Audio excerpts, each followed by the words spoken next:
मित्रांनो आणि माता बहिणींनो, राज्यभरातील लाडक्या बहिणींसाठी अतिशय आनंदाची बातमी आहे। ती म्हणजे लाडकी बहीण योजनेचा डिसेंबर महिन्याचा हप्ता कालपासून लाडक्या बहिणींच्या खात्यात जमा व्हायला सुरुवात झालेली आहे। तर काल दिनांक 13 जानेवारी 2026 रोजी सकाळी 11 वाजतापासून लाडक्या बहिणींच्या खात्यात 1500 रुपये जमा व्हायला सुरुवात झालेली आहे।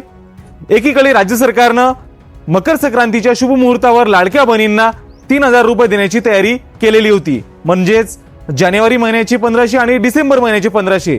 परंतु विरोधी पक्षाने या संदर्भात निवडणूक आयोगाकडे आक्षेप घेतल्यामुळे निवडणूक आयोगानं केवळ डिसेंबर महिन्याचाच हप्ता वितरण करण्याचे निर्देश राज्य सरकारला दिलेले होते।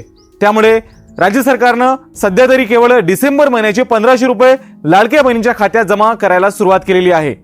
आणि त्यातही महत्त्वाचं म्हणजे ज्या लाडक्या बहिणींना नोव्हेंबर महिन्याचा हप्ता मिळालेला नव्हता, तर त्या लाडक्या बहिणींना डिसेंबर महिन्याचा हप्ता सुद्धा मिळालेला नाही।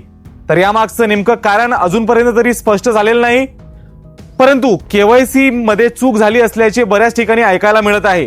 तर असं काहीच नाही आहे, कारण बऱ्याच अशा लाडक्या बहिणी माझ्या संपर्कात आहेत की ज्यांची केवायसी सुद्धा झालेली नव्हती, परंतु त्यांना लाडकी बहीण योजनेचा नोव्हेंबर आणि डिसेंबर महिन्याचा हप्ता सुद्धा मिळालेला आहे।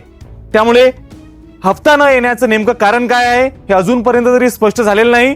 या संदर्भात तुम्ही अधिक विचारणा जिल्हाधिकारी कार्यालयात जाऊन करू शकता। तर अशा प्रकारे लाडकी बहीण योजनेसंदर्भातील एक अतिशय महत्त्वपूर्ण असे अपडेट होते।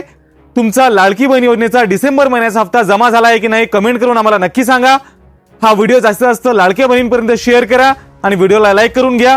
अशाच प्रकारची उपयुक्त माहितीकरिता आपल्या पेजला एकदा नक्की फॉलो करून घ्या। तर भेटूयात पुढील व्हिडिओमध्ये नवीन माहिती सोबत। तोपर्यंत आपली काळजी घ्या। धन्यवाद।